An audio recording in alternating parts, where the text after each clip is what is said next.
Hello everyone, welcome to the class.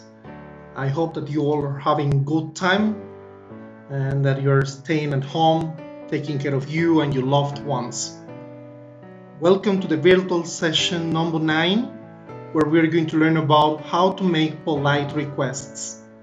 So I will require your full attention and just to focus on today's activity that is going to be the last explanation that you're going to receive for this strike.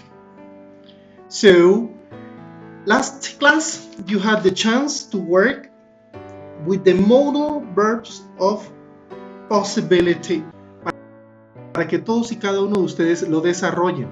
Este Kahoot estará disponible hasta las 11 de la noche del día de hoy, donde nos van a poder todos repasar los modals of possibility. Today's topic will be about polite requests in English communication. So understanding this, we're going to make some requests. Requests are easy to understand, but here we need to focus on how do we make polite requests, how to sound polite, not even informal anymore. So let's analyze this. First, I wanted to know what is a request. For doing this, I recommend you to pay attention and to watch the following video. We're going to be focusing on this video for understanding what is a request. Pay attention. Request. Verb. To express the need or desire for. Request. Verb. To ask somebody to do something. Request. Noun. Act of requesting with the adposition in the presence of possessives and onsense. Request. Noun. Formal message requesting something. Request. Noun. Condition of being sought after. Reference. So in here we noticed what are requests according to the dictionary that we have in here. So what would be request in Spanish? Request refers to some specific things when we want someone to do something for us, or when we want to ask someone to do something. So in Spanish we could even say that is a petición. So that's what is a request in Spanish. But how about formal requests in English? There are many ways for you to make requests in English politely. Most of the polite requests are in forms of questions. This is what we normally have when we're learning about requests. It is important to be polite. We must avoid being too direct. So it means that we can't be direct. So we need to just transform the way of doing the things in order to be more polite for people. For example, there are examples here. We could even say, let me check and show you here. I want help. Repeat, I want help. Pass me the salt. Pass me the salt. Can you carry my bag? Can you carry my bag? So these questions, all of them are correct. In English, they are perfectly done. But are they formal? They are being very, very direct. There are no polite requests. These are not polite requests at all. So they are considered to be very, very rude. People will be offended because they will think that you are giving them orders. That's why we are going to use modal verbs. Estas preguntas que vemos aquí, esas oraciones que vemos aquí, I want help, pass me the salt, and can you carry my bag, Son oraciones que nos están dando como órdenes. Yo quiero ayuda, pásame la sal, ¿puedes llevar mi maleta? Suenan muy rudas para algunas personas, se pueden llegar hasta ofender si reciben una orden así de ese caso. ¿Ok? En inglés tenemos que darle suavidad a ese tipo de preguntas cuando nosotros queremos hacer un request o una petición a alguien de manera formal. Para ello es que vamos a requerir los verbos modales. We use this structure. The most common and polite way is to use would you like to, and could you. We use these forms in order to be very polite and to ask other people to do some things for you. We use them to suggest or to request something more polite than do you want to? That it's a normal way, it's a good way, but it doesn't sound like good at all. It doesn't sound like natural English. So that's why you need to use these modal verbs in this way. Look at the example. Listen and repeat. Would you please give me the file on the table? Repeat. Would you please give me the file on the table? Or negative, you'll say, well, I'm afraid that I can't. So this information is how do we answer in a short way what you're asking. Another one, with could. Could you join us at a party on this Sunday? Repeat. Could you join us at a party on this Sunday? Very good. The answer, an affirmative answer, could be, yes, I am happy to join. Or in a negative way, you can even say, I am sorry, I am busy this Sunday. Very good. So this is the way that we can answer in short way this question. Another one. Would you like to join us at a party on Sunday? Would you like to join us at a party on Sunday? An affirmative answer could be yes, certainly.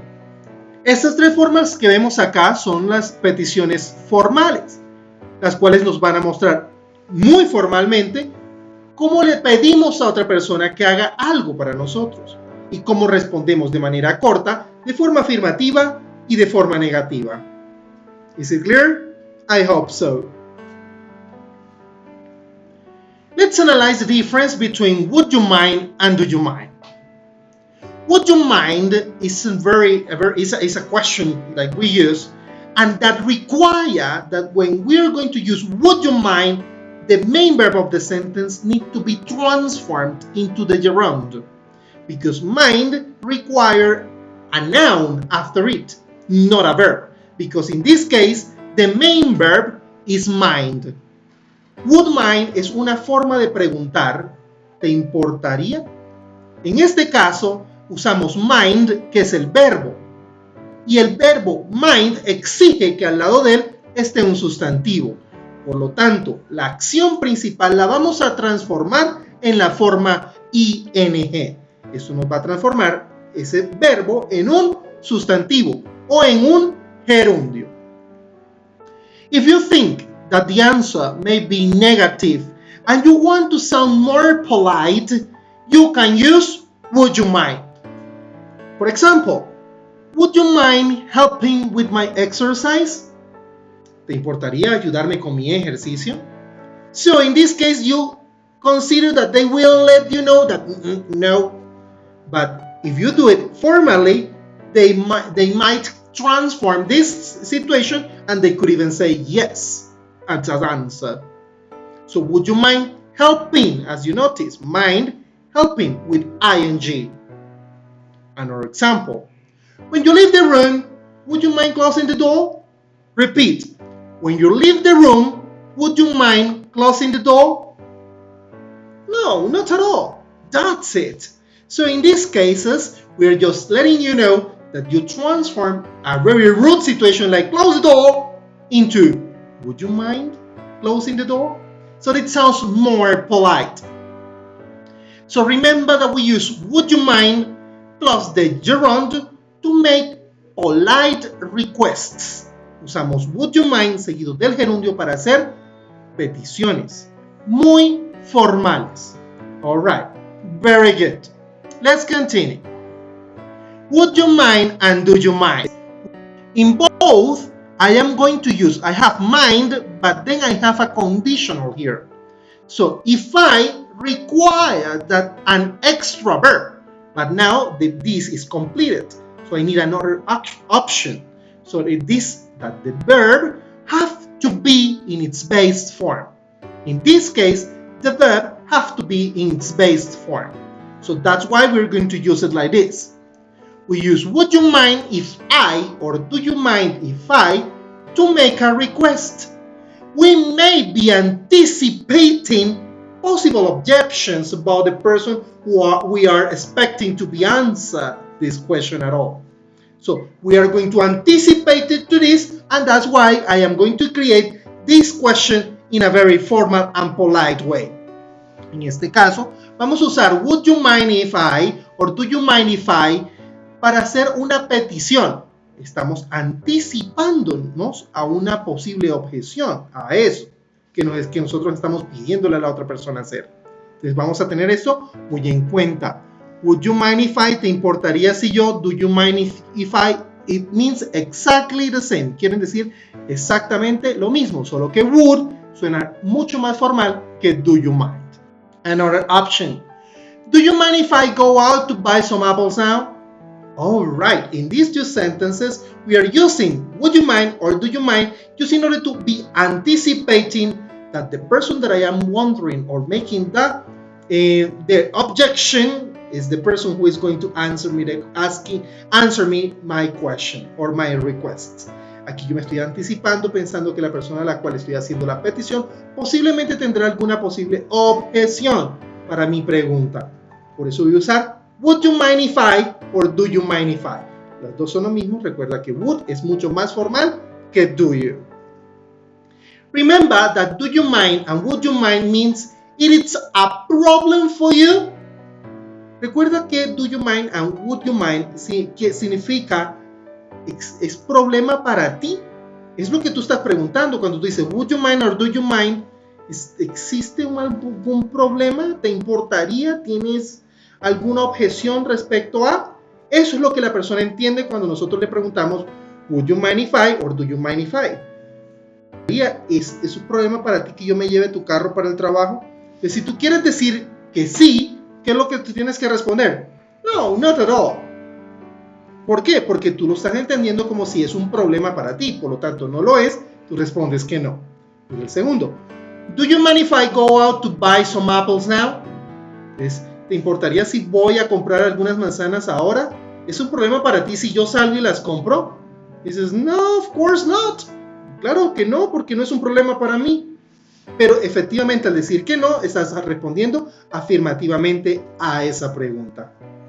Is that clear? I hope so. Let's analyze what happened when we are asking for permission. Asking for permission, I am going to use modal verbs such as can I, could I, may I, might I.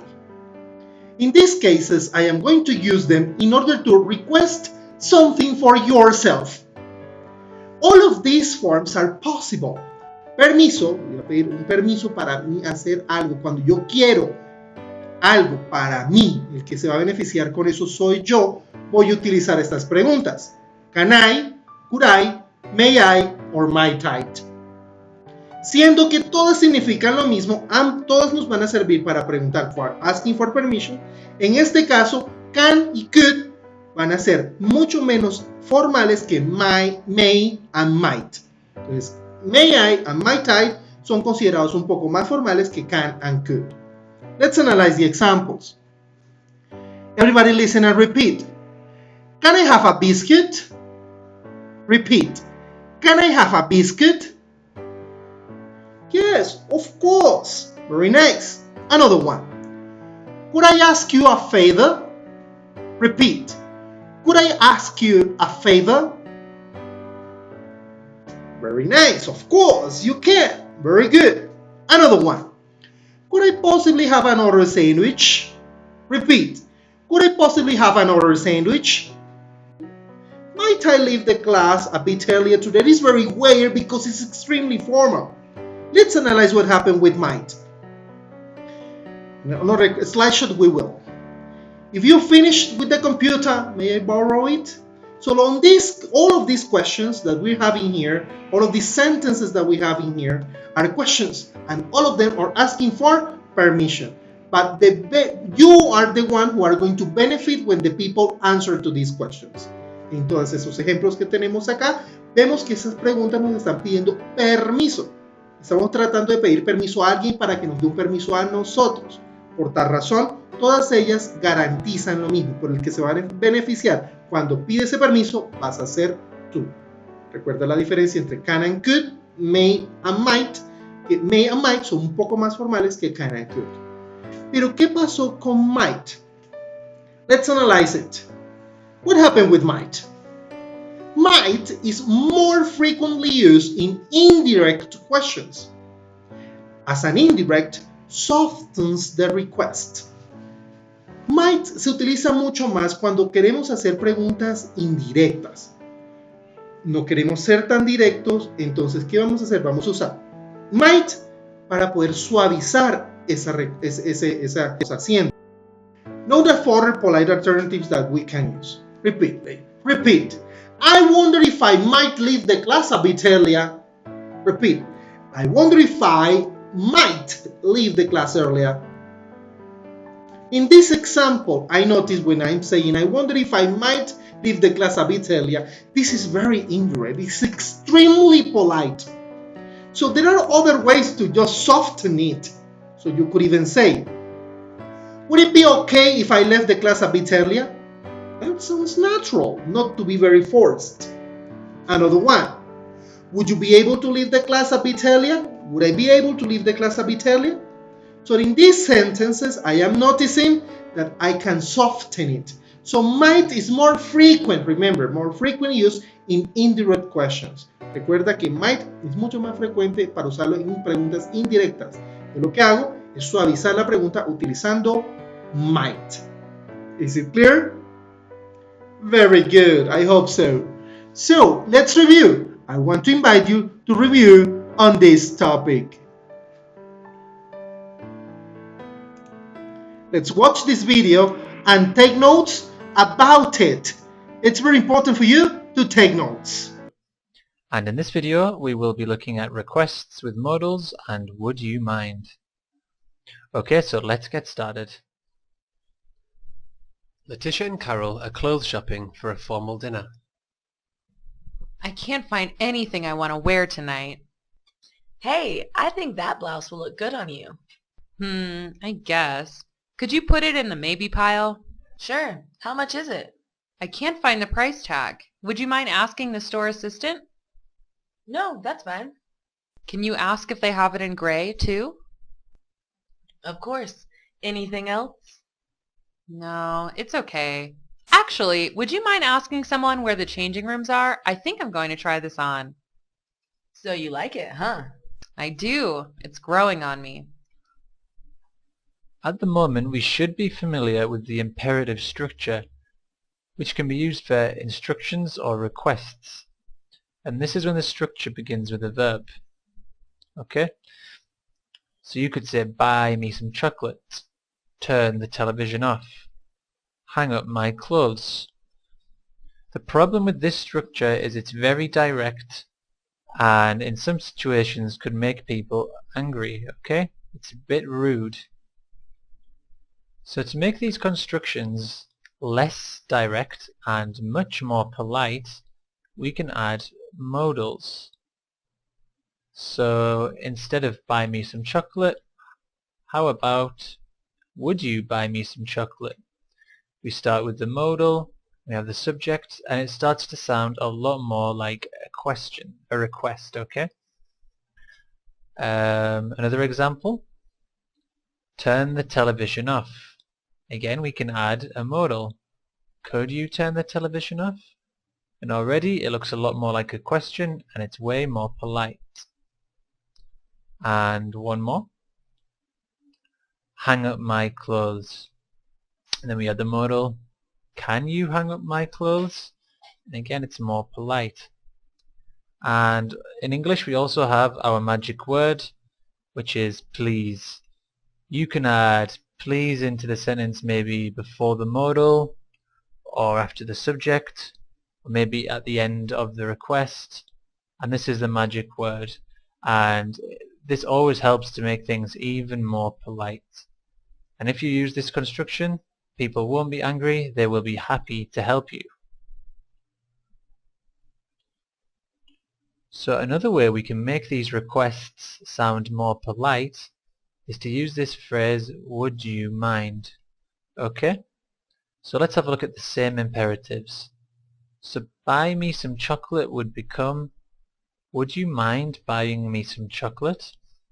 Okay? So the phrase starts with its modal, and the verb is mind, and it's followed by a gerund, buying. So instead of would you buy me some chocolate, would you mind buying me some chocolate? Turn the television off. Would you mind turning the television off? Hang up my clothes.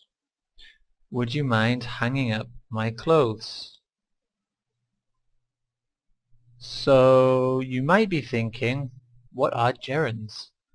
Well, a lot of people describe a gerund as a noun in disguise, and they're in the disguise of a present continuous verb. They look just like present continuous verbs. For example, buying. Look, it's the verb buy with the ing ending, just like in the present continuous. Turning. It's the verb turn with the ing ending, and it's a verb like the present continuous. So if you were to ask a question with these words acting as verbs, you would get something like, are you buying some chocolate? Are you turning off the television? And we know it's a verb because the auxiliary is verb be, and we have the subject, and the verb comes after the subject. But when they're gerunds, they function as nouns. So now we've got buying some chocolate and turning off the television, but they're gerunds.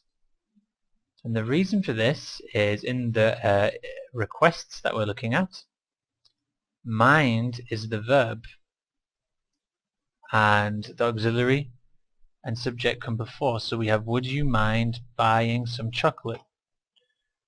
Would you mind turning off the television? So if mind is the verb, the gerund plays the role of the object, which is a noun. Okay? Okay, so in this example we have blank, do my laundry. So how would we complete this request? Well, let's have a look what we have. So we have the verb do, and then my laundry. In this first example, we already have a verb, we have mind. If we already have a verb, we need to have a gerund here. So it can't be would you mind.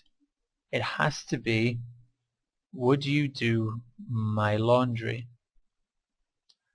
Okay?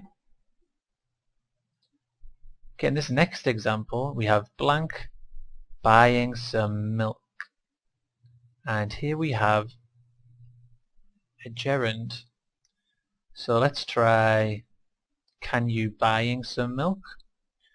Well, we can't do this because we don't have a verb in this request, okay? We need to have a verb.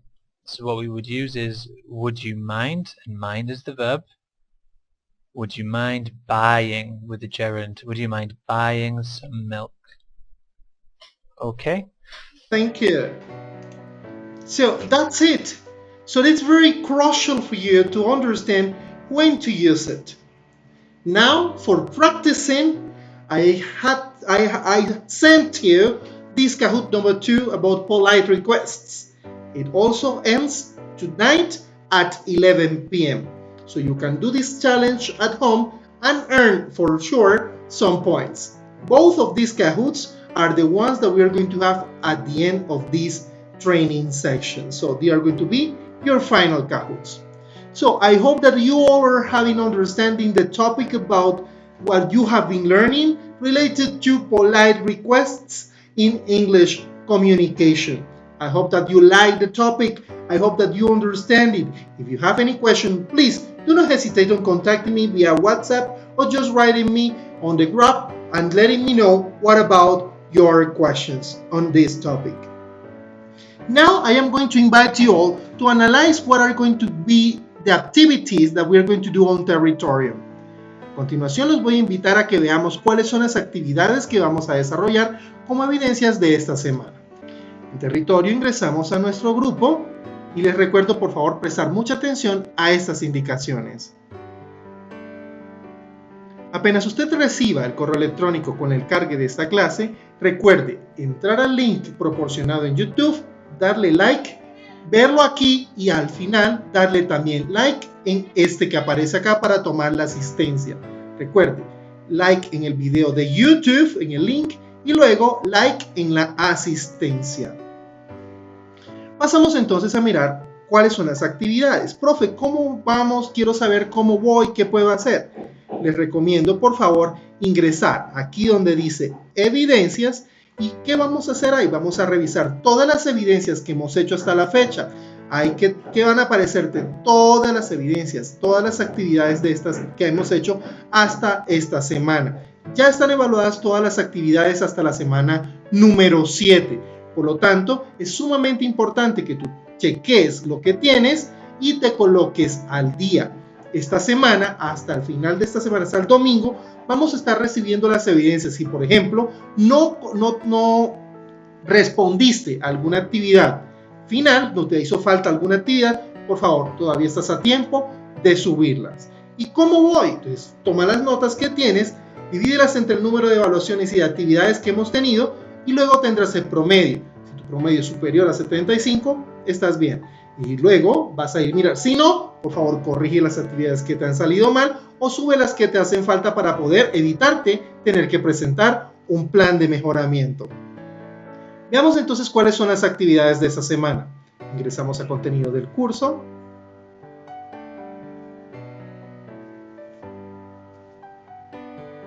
Proyecto, fases del proyecto,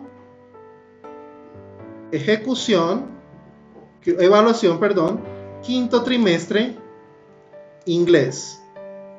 Evidence activities, aquí tenemos nuestro portafolio. Hacemos un clic ahí y vamos a buscar la última evidencia, ya que esta semana solo tendremos una evidencia que presentar. Vamos a buscar la evidencia número 14. Avanzamos hasta la evidencia número 14.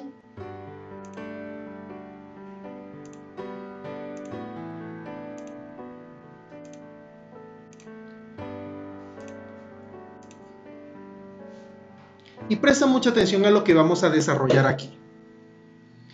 Vamos a seguir las indicaciones.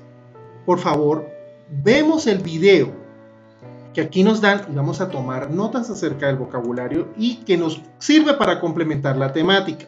¿Dónde está el video? En la parte inferior. Hago un clic ahí y observo el video adjunto. Es un video que complementa lo visto en clase de hoy. Welcome back to English at Work. Ese es un video que te va a servir y necesitas tomar los apuntes. Recuerda que todos los apuntes tomados durante la clase y de este video tendrán que ser subidos como evidencia también. Luego dice, descarga el documento en Word, el documento adjunto en documento de Word. ¿Dónde está el documento adjunto? Míralo acá, donde dice Polite Requests. Yo hago clic ahí y me va a descargar un documento en Word. Ahora bien, aquí tengo el documento, simplemente lo abro en mi computadora. Apenas haya cargado el documento, voy a habilitar edición y voy a proceder a diligenciar la información necesaria para poder desarrollar mi actividad. Se llama Polite Requests. En este caso es un listening. La primera parte nos pide por favor llenar la información acerca de ti. Por favor, marca el trabajo. Leo la introducción general donde me explican un poco la temática trabajada y luego voy a desarrollar el ejercicio de listening. Dice, you will hear a conversation between Anna and Ingo at a warehouse manager. Listen carefully and answer the questions below. You may listen the online or download the audio by clicking on the provided link on Territorium. ¿Dónde encuentro el link para encontrar el audio, en Territorium? ¿Dónde? Entonces ingreso nuevamente a Territorium, subo y aquí encuentro el audio. Este audio lo puedo escuchar directamente desde ahí, simplemente haciendo un clic. Looking a bit nervous. I am.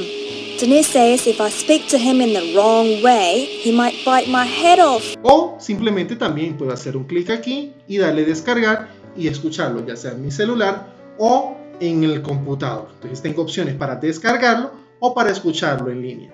Utilizando esa información, después de haber escuchado tantas veces sea necesario el audio, yo me voy a permitir desarrollar las actividades que me proponen acá.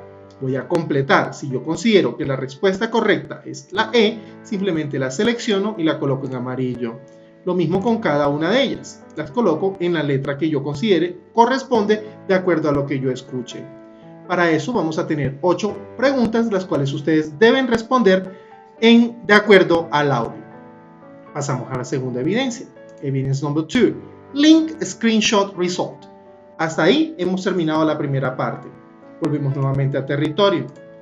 Aquí dice, go over the following link. Aquí nos van a proveer un link. Simplemente le vamos a hacer un clic ahí sobre el link para que se abra dentro de esta pestaña.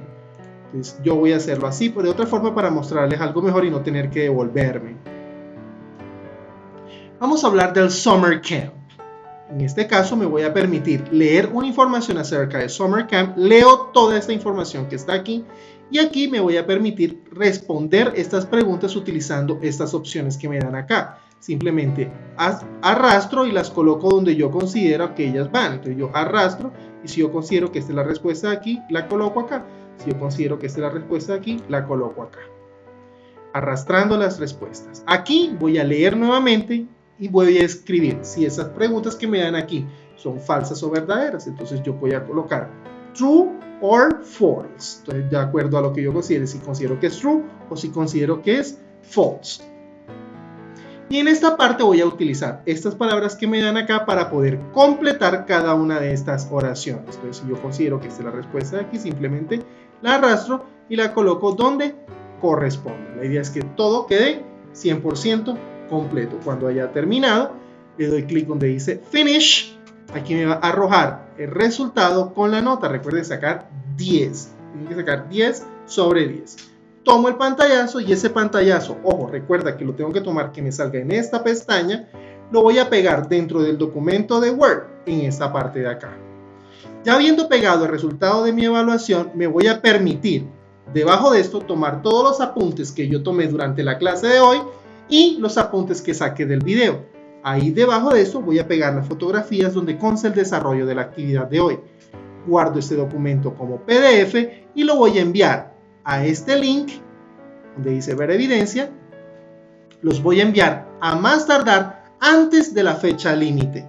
Recuerden mucha atención, enviarlos antes de la fecha límite es muy importante.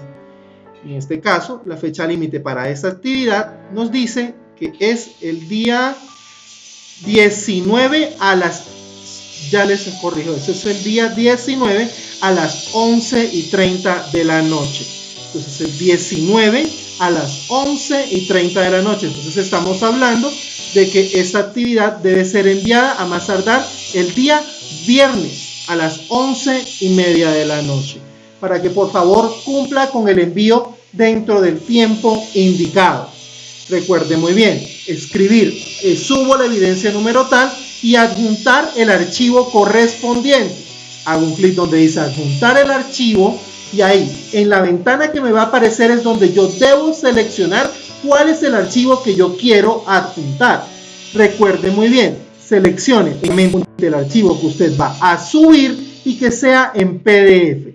Hágale clic en abrir. Cuando haya subido, verifique que la palabra cancel se quite y luego ahí sí hace clic donde dice contestar. Al momento de hacer eso, su tarea habrá sido enviada.